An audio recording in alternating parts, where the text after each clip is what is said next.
안녕하세요. 저는 30대 초반의 여성입니다. 어떻게 하다 보니 제 나이가 30이 되도록 아직 결혼을 못했네요. 저도 어릴 때는 20대 중반쯤 되면 시집을 가겠거니 했는데 세상 일은 정말 생각대로 흘러가지 않는 것 같아요. 제가 이렇게 사연을 쓰게 된 이유는 작년 봄에 저도 5월에 신부가 될 뻔했다가 파혼을 하게 된 사연 때문입니다. 제 예비 신랑은 회사 동료가 소개해준 남자였습니다. 저랑 비슷한 규모의 회사에서 비슷한 일을 했던 우리는 서로 공감대도 좋아서 잘 맞았고 통하는 부분들이 많았습니다. 남자친구 일이 사실 회사만 달랐을 뿐이지 비슷한 업무의 부서도 비슷했던지라 어떤 식으로 대충 회사가 흘러가는지도 알았거든요. 그래서 저희는 더 서로에 대해서 이해를 잘해주고 잘 맞았던 것 같아요. 그동안 어떻게 모르고 지냈나 싶을 정도로 첫 만남 이후로 정말 매일같이 남자친구와 붙어서 지냈습니다. 그렇게 1년 반을 사귀었을까요? 저희 집에서 먼저 결혼 이야기가 점점 흘러나오기 시작했어요. 저희 큰오빠가 결혼하고 나서 저희 부모님은 저에게 말하기를 연애는 굳이 오래 해서 좋을 거 없다고, 너희 큰오빠가 이제 결혼했으니 너도 더 홍기가 차기 전에 시집을 보내고 싶다는 말에 저는 이 사실을 예비 신랑에게 말을 하였고 예비 신랑이 참으로 난감한 기색을 보이더군요. 제가 그래서 왜 그러냐고 물으니 자기 집이 사실 점을 본다고 합니다. 그래서 자기가 이번 연도에 결혼을 하면 운이 좋지 않다고, 아무래도 자기 집에서도 결혼 언제 할 거냐고 말도 나왔고, 그래서 자주 가던 점쟁이한테 갔더니 이번 연도 결혼은 절대 안 된다며 다들 뜯어 말렸다고, 자기도 물론 빨리 결혼하고 싶지만 굳이 찜찜하게 하는 것보다는 내년에 제대로 하는 게 좋지 않겠냐고, 내년 5월 봄에 하자고 말하더군요. 저는 좀 순간 어이가 없었어요. 왜냐하면 저희 집은 기독교 집안이었거든요. 뭐 그래도 사귈 때부터 그런 이야기는 많이 했었습니다. 저희 집은 기독교라서 말이죠. 그래서 저는 남자친구에게 혹시 나랑 교회를 다녀줄 수 있냐고 물었더니 남자친구는 저에게 흔쾌히 괜찮다며 많이는 못 가더라도 일이 없을 때는 저랑 주일에 교회도 가고 새가족 등록까지 했습니다. 교회 등록을 하니까 다들 우리가 부모가 되는 줄 알고 축하한다고 해서 교회에서도 저희는 곧 결혼할 사이처럼 여겨지기는 했었어요. 하지만 이 모든 게 제 착각이었고 제 실수라고 그렇게 후회할 줄은 그때까지만 해도 꿈에서도 잘 몰랐었습니다. 그렇게 시간이 흘러 3개월 정도가 지나서야 예비 신랑이 어느 날 저에게 정식으로 프로포즈를 하더라고요. 저는 정말 생각지도 못했었기에 남자친구에게 갑자기 무슨 마음이 들어서 나한테 이러냐고 물어봤습니다. 그러자 남자친구는 어차피 지금부터 결혼식을 미리 준비해도 내년 5월은 되어야 하니까 먼저 프로포즈를 하는 거라고, 이렇게 내가 프로포즈를 해야 자기의 마음이 조금 더 뭔가 준비되지 않겠냐고 말하던 예비 신랑을 보면서 저는 철석같이 그 남자가 제 남편이라고 생각을 했었어요. 그 이후로 저희 둘은 결혼 박람회도 몇 번 다녀와 보고 여러 업체에서 상담도 받고 가격도 비교하고 했습니다. 진짜 결혼한다는 생각이 들자 준비할 일이 정말 하나부터 열까지 왜 이리 많은지 모르겠더라고요. 그래도 최대한 시댁의 의견을 다 받아들여가면서 겨우 맞춰나갔습니다. 아까 제가 말씀드리기를 저희 둘 다 하는 일이 같다고 했는데 사실 그 때문에 회사에서 출장이 꽤나 있는 편입니다. 한 달에 한 번 정도는 지방에 당일치기로 갈 때도 있고 아니면 1박 2일로 가기도 하거든요. 또 가끔은 해외로 나갈 때도 있습니다. 해외 출장을 나가는 경우는 진짜 드물기는 한데 그래도 1년에 한 번에서 3번 사이로 4박 5일이나 9박 10일 코스로 가는 경우가 대부분입니다. 제가 왜 이 이야기를 하냐면 결혼식 준비를 하는데 예비 신랑이 9박 10일짜리 해외 출장이 잡혔다고 하더군요.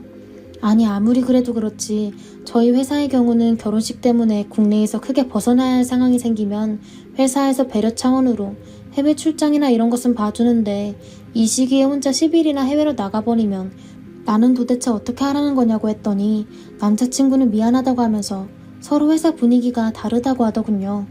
그럼 내가 대체 어떻게 해야 되냐고, 회사에서는 상황이 여의치가 않아서 나보고 갔다 오라고 하니 어쩔 수 없이 위에서 시키는 대로 해야 하지 않겠냐면서 저한테 결혼에 관련된 준비를 맡기고는 10일간의 해외 출장을 갔다가 집으로 돌아왔습니다. 저는 없지 않아 섭섭한 마음도 많았지만 그래도 힘들게 멀리까지 가서 일하고 돌아온 사람에게 짜증을 내봐야 뭐 하겠습니까? 저는 남자친구에게 수고했다고, 그리고 자기 없는 동안 결혼 관련된 준비 같은 것은 이렇게 진행되고 있다고 말을 했더니 남자친구는 아주 귀찮은 듯이 제대로 듣지도 않고 시큰둥하게 알았다고 하더군요. 아니 반응이 왜 그러냐고 하니까 남자친구는 갑자기 저에게 신경질적으로 아 뭐 네가 알아서 했겠지. 너무 힘들어서 그런다 왜? 라고 하길래 저도 폭발하고 말았습니다. 아니 결혼하기 싫으면 때려치우라고. 누가 보면 나 혼자만 결혼하고 싶어 하는 것 같고 너는 하기 싫은데 마치 내가 억지로 하자는 것 같다고 했더니 남자친구는 저한테 미안한데 그게 아니라 자기가 좀 피곤해서 그런 거라고 달래더군요. 순간 저는 남자친구의 행동을 보고 정이 확 떨어지려고 했지만 그러기에는 이미 결혼식 준비는 다 해놨고 결혼식도 얼마 남지 않은 상태라서 모든 것을 물으기에는 너무 컸어요.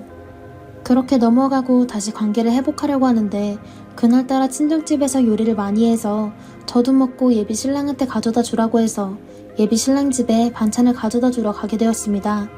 반찬을 들고 가면서 남자친구에게 전화를 하니 남자친구는 난감한 기색으로 오늘 야근이니까 집에다가 그냥 넣어주고 가라고 하더군요. 그래서 반찬을 냉장고에 넣었더니 냉장고나 TV가 너무 지저분해서 이왕 오게 된 김에 집 청소를 싹 해두기로 했습니다. 밀린 빨래도 하고 방에 널브러진 각종 고지서들을 정리하는데 서류를 한가득 모은 파일을 저는 발견했습니다. 그래서 깔끔하게 정리해서 책상 서랍에 넣어두려고 했는데 정리하는 과정 중에 몇 장의 서류들이 바닥에 떨어졌고 저는 무심코 그 서류를 보게 되었습니다. 그러나 저는 그 서류를 보게 된 뒤 제 눈을 의심할 수밖에 없었습니다. 바로 남편에게 날라온 법원 판결문이었습니다. 그것도 1,500만 원이 넘는 돈을 물어줘야 하더군요. 내용을 읽어보니 이 인간이 유부녀랑 놀아나다가 유부녀 남편에게 고소를 당한 상태였습니다. 저는 그 이후부터 관련 파일들을 모두 뒤지기 시작했습니다. 아니나 다를까 고소 관련해서 변론 자료들을 모아놓은 서류들이 있었고 서류를 더욱 자세히 파헤쳐보니 이 인간은 저를 만나기 전부터 유부녀를 꼬드겨서 한 가정을 이미 파괴시킨 인간이었습니다. 그 유부녀는 무려 애가 둘이나 딸려 있고요. 저는 너무나도 엄청난 사실에 이걸 어떻게 할까 고민을 계속하다가 일단 그놈이 집에 들어오기 전에 증거들을 모조리 사진을 찍어놓고 들키지 않기 위해서 청소한 것을 다시 원래대로 엎어놓기 시작했어요. 남자친구 놈이 돌아오면 제 분노를 못 참을 것 같았지만 그놈 자체가 인간이 아닌 것 같아서 겁도 순간 나기도 했거든요. 그렇게 제 손으로 치운 방을 다시 제 손으로 지저분하게 만들고 냉장고만 치우고 간다고 아무렇지 않게 연락을 하자 자기 이제 회사에서 퇴근해서 급하게 집으로 오고 있으니까 조금만 기다리라고 하는데 예전 같았으면 따뜻하게 보였을 그가 이제는 예비 신랑 방에서 서류를 보고 난 이후에는 그 문자가 저한테 소름이 끼치는지 마치 집에 계속 있었으면 제가 혹시나 모든 정체를 알게 된 걸 눈치챌까봐 문득 겁이 났어요. 저는 그래서 예비 신랑에게 괜찮다고 사실 내일 아침 과장님이 시킨 일 때문에 일찍 출근해야 한다고 문자를 보내고는 도망치듯이 집으로 돌아왔어요. 저는 그렇게 일단 집에 돌아와서 더욱 알아봤습니다. 그런데 파헤치면 파헤칠수록 더 가관이더군요. 예비 신랑은 상간녀 남편한테 그렇게 고소를 먹고 위자료를 물어주고도 둘은 또 바람이 났던 것 같습니다. 저랑 사귀면서 결혼 준비하면서요. 그러면서 점쟁이가 어쩌고 저쩌고 이번 연도 운이 안 좋으네 하면서 결혼을 미룬 이유도 사실 그 유부녀와 결혼한다고 했을 때 집안에서는 반대가 있었고 어쩔 수 없이 다른 여자와 결혼한다고 한 게 바로 저였던 겁니다. 그 이후 저랑 만나면서도 그 유부녀랑 계속 만나고 있었고 남자친구가 유부녀에게 저랑 결혼한다고 하니까 그 유부녀가 하도 난리를 쳐서 저한테 그렇게 거짓말을 하고 결혼식을 미뤘던 거였어요. 나중에 듣기로는 유부녀도 결혼하고 왔으니 자기도 결혼하고 와야 부모님이 허락해 줄 거라고 했다는데 진짜 알게 되면 알수록 정말 소름 돋는 이야기들 뿐이었습니다.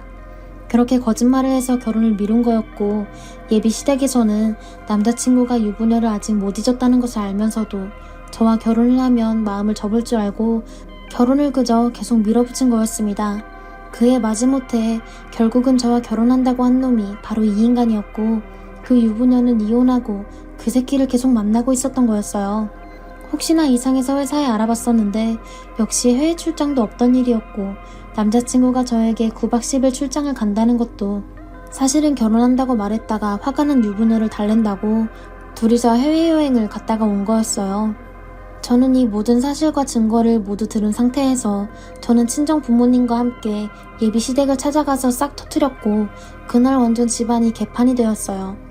예비 시댁은 다 정리한 줄 알았다며 저희 부모님 앞에서 남자친구의 뺨을 사정없이 때렸고 그놈은 그저 아무 말 없이 고개만 푹 숙이고 있더군요.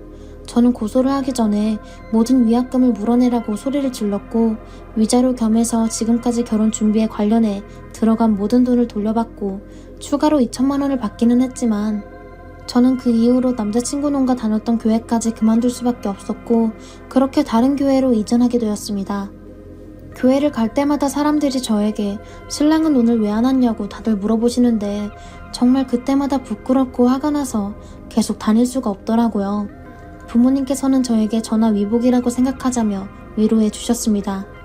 진짜 이런 사실도 모르고 저런 놈과 결혼이라도 했으면 거기다가 아이까지 생겼으면 어쩔 뻔했냐며 잠시 쪽팔린 것이 대수냐고 평생 당하고 사는 것보다 지금 이러는 게 100배 낫다면서 저를 안아주시며 위로해 주시네요.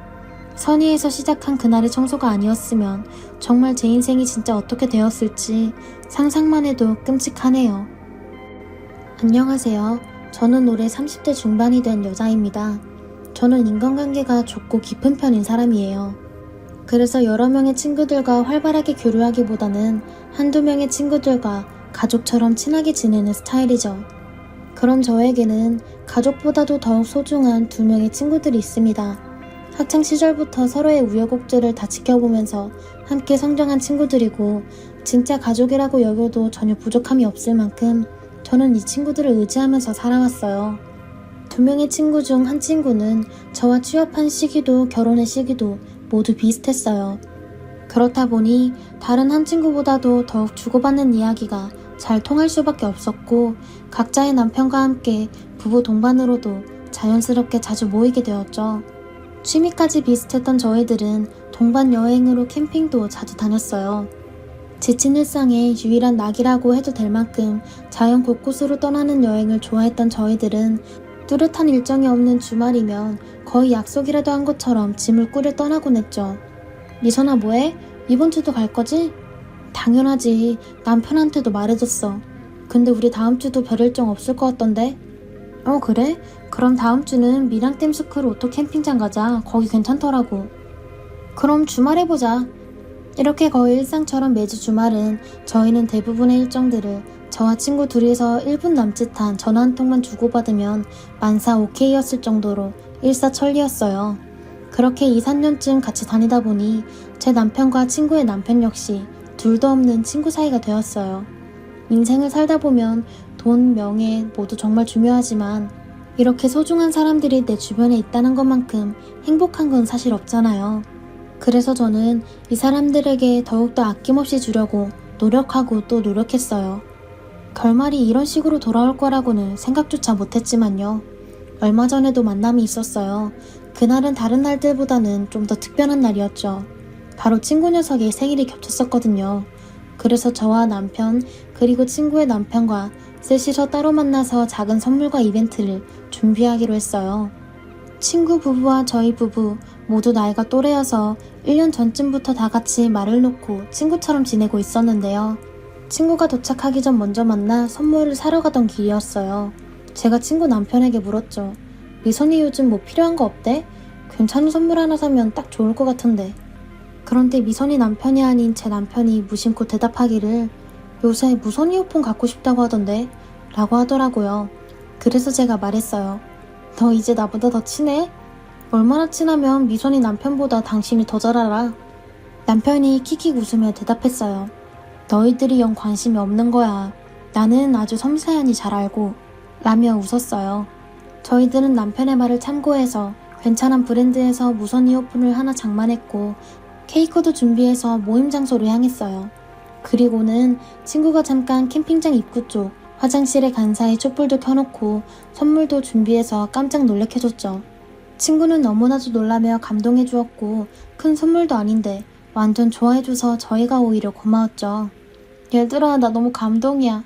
선물 센스까지 완전 대박인데? 케이크는 또 언제 샀대? 너무너무 고마워. 진짜 기뻐하며 연신 고맙다고 말하는 친구 녀석에게 저희는 뭘 이 정도 가지고 그러냐며 너스레를 떨었어요. 그런데 훈훈한 분위기 속 친구의 남편이 친구에게 말했죠.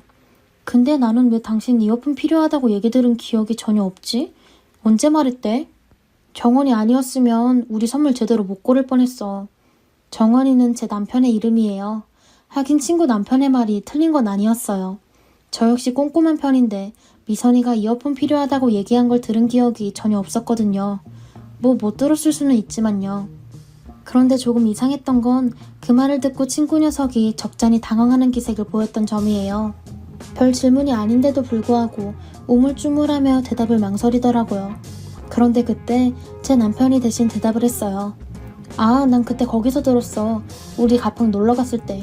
미선이랑 텐트 정리하면서 얼핏 들었었거든. 아이고 얘들아, 미선이한테 관심 좀 가져둬라. 자연스러운 그의 답변에 저희는 또 한바탕 웃고 지나갔어요. 그런데 미선이만큼은 약간 당황한 기색이 가시질 않아 보이더군요. 저에겐 소중한 친구라 그런 작은 부분 하나도 그냥 지나쳐지지 않고 내심 걱정이 되더군요. 혹시 남편이랑 살짝 냉전의 기류가 있는 걸까 하고요. 왜냐면 어느 순간부터 같이 놀러가고 할 때마다 물을 뜨러 가거나 주전부리를 사러 갈 때 자기 남편보다는 제 남편과 가곤 하더라고요. 처음엔 아무렇지 않게 생각했지만 그런 일이 몇 번씩 반복되니 혹시 부부 사이에 문제가 있는 건 아닐까 하고 걱정이 되기 시작했어요. 그래서 그날 밤 잠에 들기 전 저는 남편에게 물었어요. 여보, 혹시 미선이 부부 요새 무슨 일이 있는 건 아니지? 제 남편이 대답하더군요. 어? 그걸 왜 나한테 물어? 우리가 안만 친해도 미선이는 당신이랑 더 친한데. 아니 그냥 요새 보면 어디 갈 때마다 자기 남편보단 당신을 찾는 것 같았어. 그랬어? 난 그렇게 생각을 못했는데 부부가 살다 보면 가끔 냉정도 있고 그런 거지 뭐. 크게 걱정하지 마. 큰 문제면 미선이가 알아서 여보한테 말해주겠지. 그건 그래. 나도 괜히 오버해서 걱정하지 말아야겠다. 남편의 말을 듣고 안심한 저는 괜히 불필요한 걱정은 접어두기로 하고 넘어가기로 했어요. 하지만 친구 부부의 냉정 기류는 점점 수면 위로 올라가는 게 더 눈에 띄기 시작했어요. 부부 동반 여행 일정을 깨거나 하진 않았지만 같이 다니더라도 둘이서 부쩍 대화가 줄어드는 게 느껴지기 시작하더라고요. 그래서 평일의 어느 날 저는 친구에게 전화 한 통을 걸었어요. 친구는 제가 평소와 같이 캠핑 약속을 잡으려고 전화한 줄 알더라고요. 이번 주에 어디로 갈까? 아니 미선아, 그게 아니고 내가 물어볼 게 있어서. 뭔데? 괜히 내가 물어보는 건가 싶긴 한데 너희 부부 요즘 무슨 일 있었어?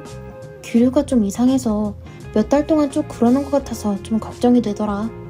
그래도 매주 같이 나오긴 하니까 내가 크게 신경 쓰는 건가 싶기도 하고. 갑작스러운 질문이었는지 친구는 몇 초 동안 답변이 없었어요. 그래도 대답하더군요. 사실 맞아. 너랑 단둘이 만나면 내가 더 일찍 얘기했을 텐데 항상 넷이서 만나다 보니 내가 너한테 고민 상담도 못했네. 사실 남편이랑 나 요새 좀 뜸해. 내가 먼저 그런 건 아니고 남편이 요즘 들어 나한테 좀 차갑네. 사실 우리 요새 각방 쓰고 있어.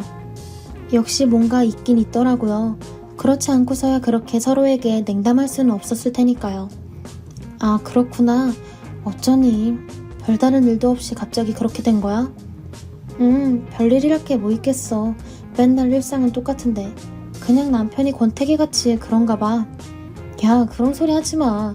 알고 보면 무슨 속사정이라도 있을 수도 있잖아. 근데 너희 사이가 요새 그런 거면 매주 놀러 나오기 좀 불편한 거 아니야? 그러니까 우리 때문에 억지로 나올 필요 없어. 아니야, 무슨 소리야. 이건 이거고 그건 그거지. 우리 걱정하지 마. 다 해결될 거야.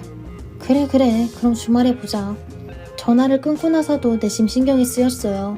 그렇게 사이가 안 좋았는데 어떻게 매주 나올 수 있었는지, 우리 때문에 억지로 나온 건 아닌지 미안해지더라고요. 근데 뭐 친구가 걱정하지 말라고 하니 안 와도 된다고는 못하겠고 애틋한 마음이 좀 싱숭생숭했어요. 그렇게 주말은 왔고 저희는 또 모이게 되었죠. 가는 길에 남편에게 친구와 전화하는 내용을 얘기했는데 남편 역시 그냥 신경 쓰지 말고 모른 척 하라고 하더군요. 그래서 굳이 티내지 않고 평소처럼 행동해야겠다고 생각했어요. 그런데 걱정을 하고 있었던 건 저뿐만이 아니었더군요.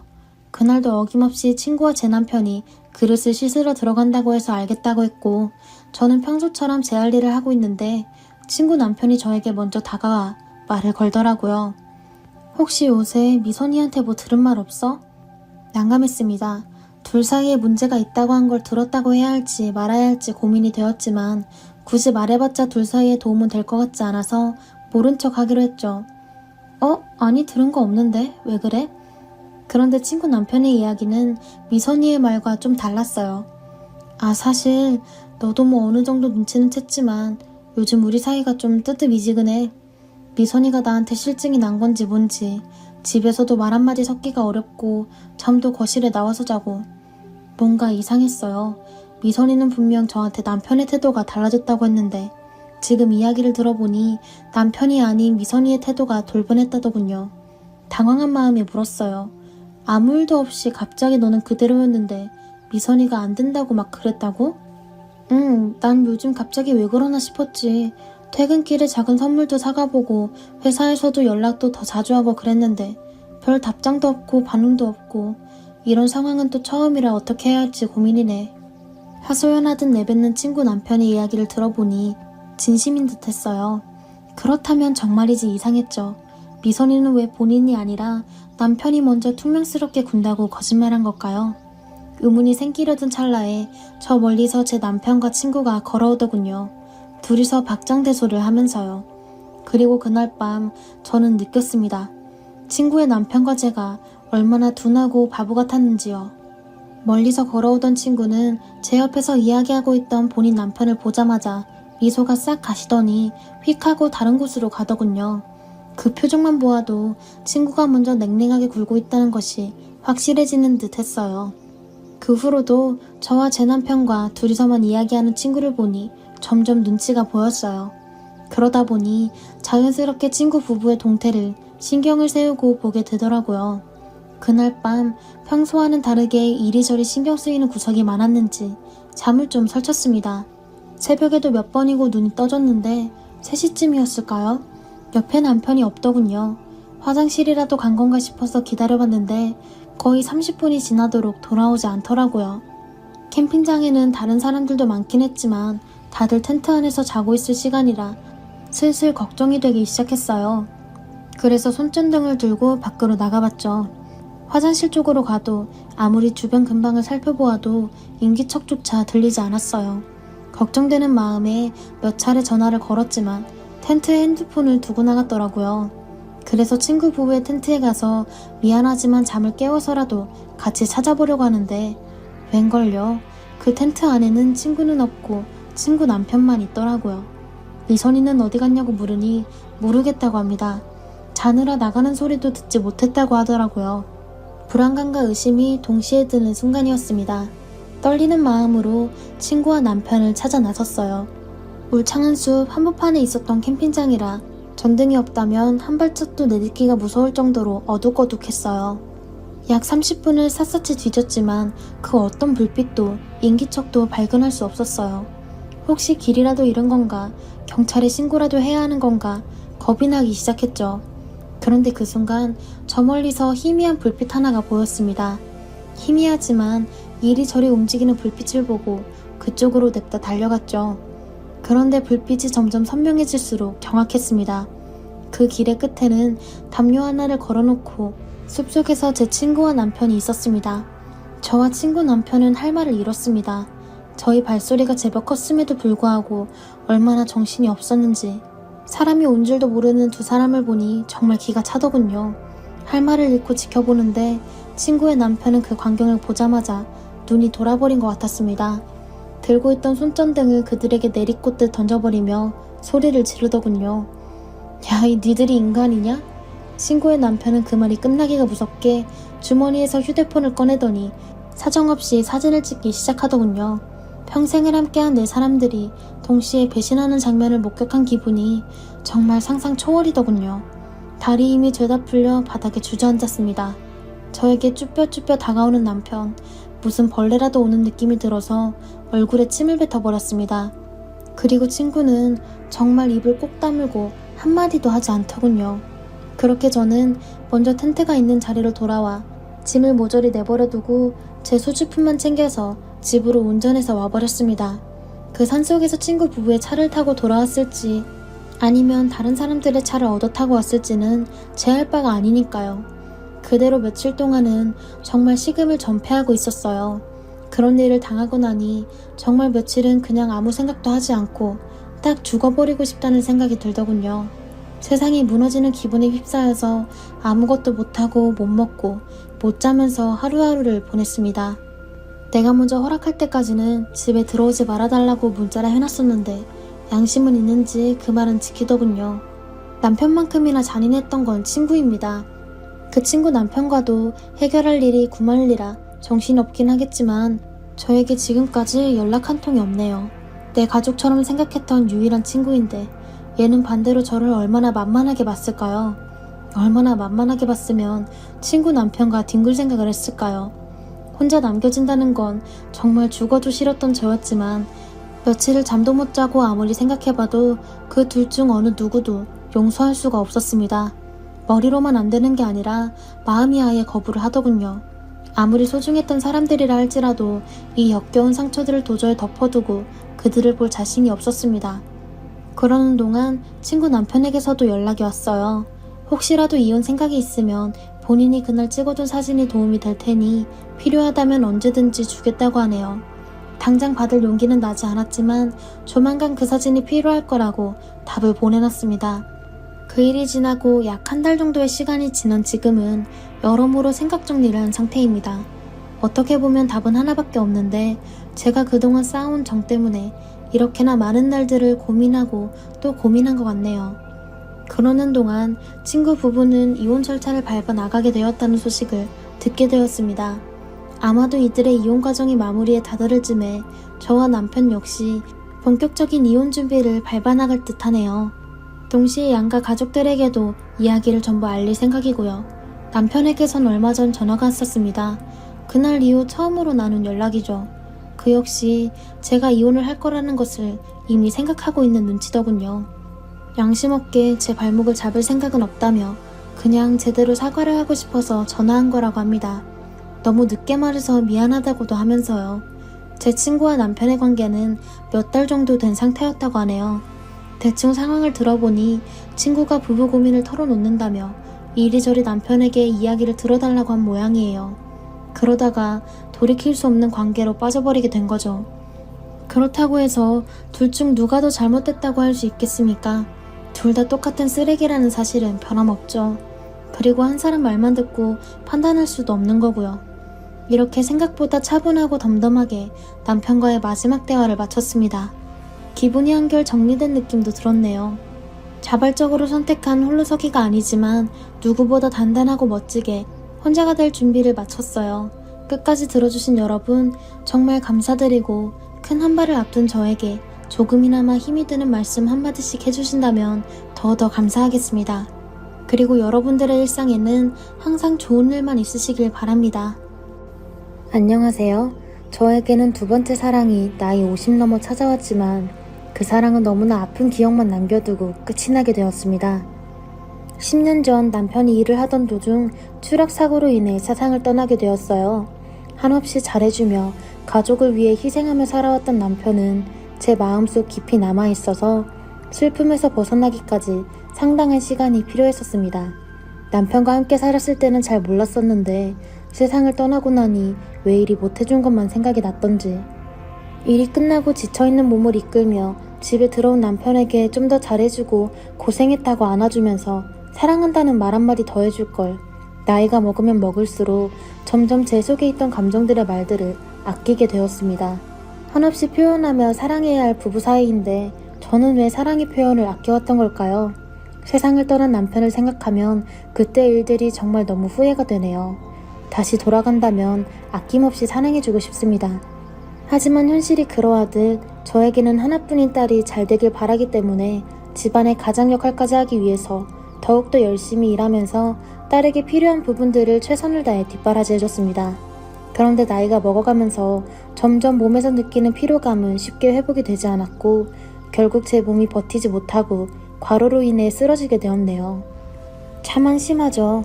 제 몸 제가 잘 관리해야 하는데 결국 병원에서 컨디션을 회복하기 위해 온 김에 이런저런 검사를 받으며 그동안 무리하면서 망가진 몸을 회복하고 있었습니다. 그런데 며칠을 입원하고 있으면서 아침마다 병원을 둘러보시는 분이 계셨고, 같은 병실에서 치료를 받고 있는 분에게 누구냐고 물어보니 병원장이라며 친절하고 환자를 잘 챙겨주고 신경도 많이 써주신다면서 주변 동네에서는 많이 유명한 분으로 소문이 나 있다는 말을 전해 듣게 되었습니다. 그때부터 조금씩 그 사람이 눈에 들어왔고, 저를 보며 웃어주면서 몸 상태에 대해 물어보는 병원장의 미소에서 따뜻함을 느낄 수 있었네요. 그리고 또 하나 알게 된 건 병원장 또한 아내가 세상을 떠난 지 10년 정도가 되었고, 지금은 홀로 병원을 운영하면서 지내고 있다는 말을 간호사를 통해 듣게 되었네요. 저랑 비슷한 부분이 있는 것 같아 마음은 쓰였지만, 병원장이 저와 개인적으로 대화하는 건 있을 수 없는 일이라 그냥 알고만 있었습니다. 저희 딸은 퇴근만 하면 병실에 찾아와 그날 있었던 일에 대해서 이야기하며 제가 웃을 수 있게 긴장을 풀어줬고, 일주일 동안 병원에 있으면서 별 문제없는 몸 상태를 확인한 후 저는 또다시 일을 나가기 위해 전날 밤 미리 짐을 정리하고 있었습니다.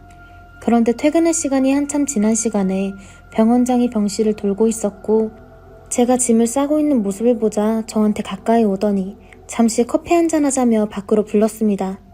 병원에서 지내신 지 한 일주일 되셨죠? 그동안 지내시면서 뭔가 불편한 점이 있으셨다면 저에게 말씀해 주세요. 그래야 다음부터 미흡한 부분을 좀 더 신경 쓸 수 있으니까요. 저는 몸이 많이 안 좋은 환자분들이 최대한 편하게 계시다가 퇴원하실 수 있게 해드리는 게 병원장이 할 일이라고 생각합니다. 이렇게 친절하게 대해주셔서 정말 감사합니다. 어느 병원을 가도 병원장님께서 직접 환자를 돌봐주시고 사소한 것 하나하나 신경을 써주시는 걸 본 적이 없어요. 그래서 이쪽 병원으로 많이 오는 것 같아요. 저도 여기 병원은 처음 와봤는데 앞으로 몸이 안 좋을 때는 이 병원만 찾게 될 것 같아요. 직원분들 하나하나 정말 친절하세요. 보통은 바쁜 업무로 인해서 궁금한 거 하나 물어봐도 짜증나는 말투로 받아주거나 무시하는 경우가 많은데 여기는 전혀 그렇지 않네요. 병실에 함께 있던 환자분들도 모두 마음에 들어 하시더라고요. 딱히 불편하다고 느낀 건 없는 것 같네요. 누운 자리 편하고 밥 잘 나오고 의사분들 하나하나 친절하면 더 바랄 게 없는 거 아닌가요? 그리고 언제 병원장님이랑 이렇게 개인적으로 커피 한잔하면서 대화해보겠어요.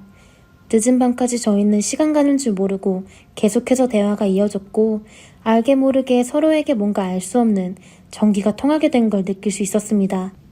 처음에는 환자로서 저를 대해주셨지만 대화를 지속하면서 서로에게 느끼는 감정은 생각보다 통하는 부분이 많았고, 오랜만에 정말 진지한 대화를 이어나가면서 서로 누구에게 터놓지 못한 말들도 서슴없이 꺼내놓기 시작했습니다. 그런 대화를 계속해서 이어나가다 보니 50년 전 배우자가 떠나게 된 가슴 아픈 사연까지 이야기하기 시작했네요.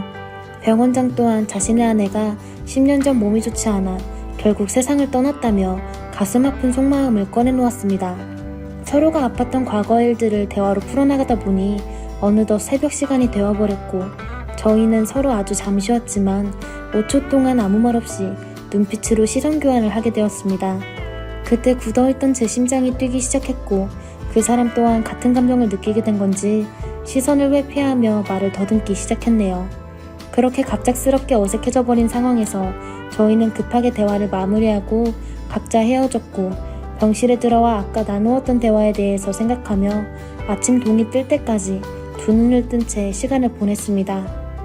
그리고 퇴원 수속을 밟고 있는데 병원장님도 잠 한숨 못 잤는지 아까 만났던 모습 그대로 병실을 돌아다니면서 환자분들의 상태를 체크해주고 있었네요. 전날 짐을 다 정리해놨기 때문에 인사 안 드리고 나가려고 하는데 저에게 나중에 시간 될 때 커피 한 잔 또 하고 싶다며 괜찮다면 연락드려도 되냐고 제 귀에 속삭였어요. 인사차로 그러는 줄 알고 다음에 전화를 주시면 식사 대접해 드리겠다는 말을 끝으로 병원에서 나왔습니다. 병원에서는 좋은 기억이 남아있지 않았었는데 특별한 기억을 심어준 병원장님께 고맙고 감사했습니다. 그렇게 저는 일상으로 돌아갔고 하루하루 바쁘게 시간을 보내고 있는데 전혀 예상하지 못했던 순간에 알 수 없는 전화 한 통이 울리기 시작했습니다. 퇴근 시간이라 정신없이 준비하고 있는데 걸려온 전화 한 통에 잠시 멈춰 전화를 받아보니 얼마 전 병원에서 알게 된 병원장님이었어요. 괜찮으면 저녁 한 끼 하고 싶다며 그때 못다 했던 대화 계속 이어나갈 수 있냐며 물어봤고, 저도 때마침 퇴근 시간이라 약속 장소로 나가게 되었습니다. 좋은 인연 하나 만든 것 같아 기분이 좋았죠. 그렇게 저희는 저녁을 함께 먹으면서 술 한잔 곁들이며 이런저런 대화를 이어나가며 즐거운 한 끼와 좋은 추억을 만들어가고 있었습니다. 식사가 끝이 나고 맥주집에서 들어가 간단하게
목만 축일 정도로 맥주 한잔 시켜서 서로에 대해 하나하나 알아가게 되었네요.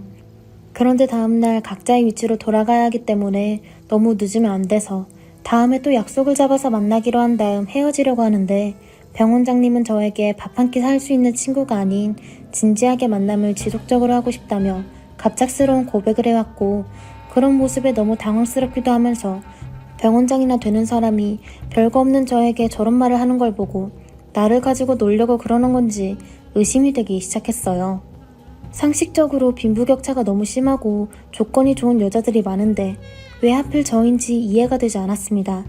병원장님은 저를 보며 장난도 아니고 잠시 만나고 헤어질 인연으로 만들려고 물어보는 것도 아니니 자기가 하는 말 진지하게 생각해보라며 급하게 결정할 필요 없으니 생각이 정리되면 다음에 보고 싶을 때 연락을 달라며 웃으면서 택시를 타고 사라졌네요. 갑작스러운 고백에 놀라기도 했지만 병원장님의 저를 보고 있는 시선과 말투는 절대로 저에 대한 감정이 장난이 아닌 걸 느낄 수 있었습니다. 10년 만에 찾아온 특별한 인연, 저 또한 쉽지 않았던 감정이었고 처음 대화했을 때 느꼈던 서로의 시선이 아직까지 마음속에 남아있어서 다음날 제가 약속 장소를 잡아 전화를 했습니다. 그리고 저희는 애인 사이로 발전하게 되었고 매일을 함께 만나 좋은 시간을 보냈습니다. 서로 나이도 있는 만큼 진지한 대화가 오고 갔고 그렇게 저희는 황혼식까지 하게 되었네요. 만석 씨에게도 아들 하나가 있는데 서로가 잘 됐으면 좋겠다고 응원해줬고 저희 딸도 앞으로 평생 행복하게 잘 살았으면 좋겠다고 좋은 말로 저와 만석 씨를 축복해 주었습니다. 그런 응원 속에 저희는 재혼하고 함께 살면서 행복한 시간을 보내고 있었는데요. 왜 사람의 인연은 원하는 대로 이루어지지 않는 걸까요? 이게 인생인 걸까요? 제가 살던 집은 처분하고 딸과 함께 만석 씨의 집으로 들어가 함께 모여 살면서 서로에 대해 하나하나 알아가며 별 문제 없이 지내던 도중 제 딸과 만석 씨의 아들이 생각보다 많이 친해 보였습니다. 처음 서로 모여 인사할 때도 어색해 보이지 않았지만 서로 빨리 친해지면 좋을 거라 생각해 넷이 모이는 시간을 자주 가졌습니다. 그러다 보니 만석 씨와 재혼하고 같이 지냈는데도 크게 트러블은 없었던 것 같아요. 그런데 새벽에 잠시 눈을 떴을 때 만석 씨가 옆에 없어서 눈을 비비며 주방에서 물 한 잔 마시면서 두리번거리고 있었는데 딸의 방에서 이상한 소리가 들려 조심스럽게 걸어가 문 옆에서 조용하게 귀를 기울였습니다. 저희 엄마와 헤어져 주세요. 저는 더 이상 참을 수 없을 것 같아요. 사랑하는 제 마음을 숨기기에는 벌써 늦었다고요. 제가 엄마보다 먼저 좋아했어요. 그런데 갑작스러운 이런 상황 때문에 어쩔 수 없이 축복해 드렸지만 그런 모습들을 지켜보고 있는 저는 너무나 고통스러운 삶에 하루하루 힘겹게 살고 있어요. 그리고 저 임신까지 했다고요. 이제 어떡해요? 그러니 제발 부탁이에요. 엄마랑 헤어져 주세요. 그리고 제 사랑을 인정해 달라고요. 알고 계셨잖아요. 그런데 왜 모른 척 하세요? 이게 갑자기 무슨 소리야? 듣자 하니까 지금 뭐라고? 어떻게 네가 엄마에게 이럴 수 있는 건데? 왜 때려요? 엄마가 나를 때릴 자격이 있어요? 잘 알지도 못하면서. 나도 사랑이란 걸 할 줄 아는 나이라고요. 두 분 축복해 드리려고 했었는데 뒤늦게 임신한 걸 알게 된 걸 어쩌란 말이에요. 엄마 때문에 내 인생은 시궁창으로 빠졌어. 나이도 먹을 만큼 먹었는데 꼭 재혼까지 했어야 해요? 다신 엄마 얼굴 안 볼 거고 집에 들어오지도 않을 거예요. 엄마가 재혼한 순간부터 저는 하루하루가 고통이었다고요. 그렇게 딸의 충격적인 말에 온몸이 떨렸고 저는 털썩 주저앉고 말았습니다. 만석 씨는 아무 말도 못하고 고개만 떨구고 있어 결국 오열하며 어떻게 둘이 그럴 수 있냐고 힘겹게 일어나 만석 씨의 가슴을 때리며 한참을 울고 있으니 제 팔목을 붙잡고는 제게 한 말에 더 큰 충격을 받게 되었네요. 그리고 제가 딸의 얼굴에 손을 댄 행동에 대해서 땅을 치고 후회했습니다. 이런 상황이 오게 되니 나도 정말 할 말이 없네. 너무나 큰 충격에 어디서부터 어떻게 말해야 할지 모르겠지만 혜인이 입장도 생각을 해야 될 것 같아. 우리만 사랑이 아니잖아. 우리 아들 동준이와의 사랑도 존중해줘야지. 갑자기 그게 또 무슨 말이에요? 동준이랑 혜인이가 서로 사랑을 한단 말이에요? 그럼 제가 생각한 그런 게 아니었어요? 저는 그것도 모르고 제 감정만 앞서서 혜인이에게 뺨까지 때렸는데 걔를 어쩜 좋아. 정말 둘이 사랑하는 사이예요? 언제부턴데요? 왜 그동안 말을 안 했대요? 그동안 서로 눈치만 보며 저희가 잘 되길 바라며 뒤에서 눈물만 짓고 있었던 거네요. 우리가 만나기 전부터 서로 알고 있었나 봐. 연애한 지 1년이 넘은 것 같더라고.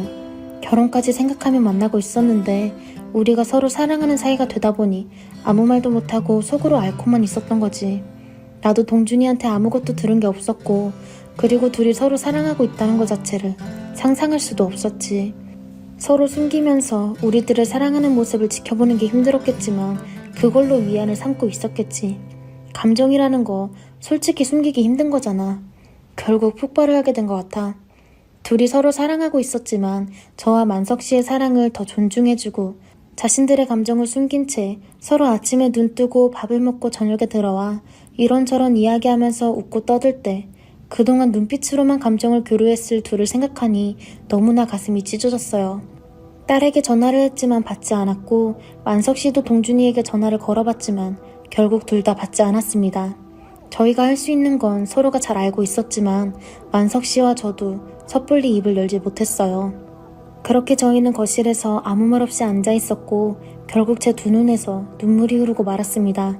그런 저를 안아주면 어쩌겠냐고 딸이 임신까지 한 마당에 지금의 상황을 받아들여야 한다며 눈물을 닦아주면서 만석 씨도 참았던 눈물이 결국 터지고 말았네요. 한참의 시간이 흐르고 결국 둘은 손을 잡고 들어왔습니다. 현관에 들어오기까지 얼마나 많은 생각을 하며 고민을 했을까요? 용기를 내고 들어온 둘의 모습을 보고 웃어주면서 거실로 불렀습니다. 그러고는 저희는 진지하게 대화를 이어나갔고 만석 씨와 저는 둘의 사랑을 존중해주고 앞으로 행복하게 살았으면 좋겠다는 결론으로 길었던 대화는 끝이 났습니다. 서로 바라보는 눈빛에서 저와 만석 씨가 처음 만났던 서로의 감정과 같은 눈빛을 볼 수 있었고 가슴속 깊이 눈물을 훔치며 둘의 사랑을 축복해줬네요. 저보다 제 딸이 앞으로 잘 됐으면 좋겠고 행복했으면 하는 마음은 부모라면 당연한 이치이기에 그렇게 만석 씨와의 인연은 끝이 나고 말았어요. 마음을 접기란 쉽지 않았습니다. 한 공간에서 같이 살 수 없었기 때문에 저희는 따로 나와 살았고 둘이 행복하게 살 수 있는 집 하나 마련해줬네요. 시간이 흐르면 저와 만석 씨의 감정은 메말라 버리겠죠. 그러길 바랄 뿐입니다. 안 보고 몸이 멀어진다면 해결될 거라 믿고 지금은 다시 예전처럼 제 삶을 살고 있어요. 두 번째 찾아온 사랑이었지만 이렇게 끝이 나고 말았습니다. 만석 씨도 자기의 감정을 최대한 많이 억누르고 있는지 전화 한 통 하지 않네요. 저와 같은 마음이겠죠. 그리고 이번에 우리 딸이 건강한 아들을 출산했어요. 이쁜 아이와 앞으로 오래오래 행복했으면 좋겠습니다. 제 사연 읽어주신 분들 저의 결정이 옳았겠죠. 잘했다고 위로의 말 한마디 부탁드리겠습니다.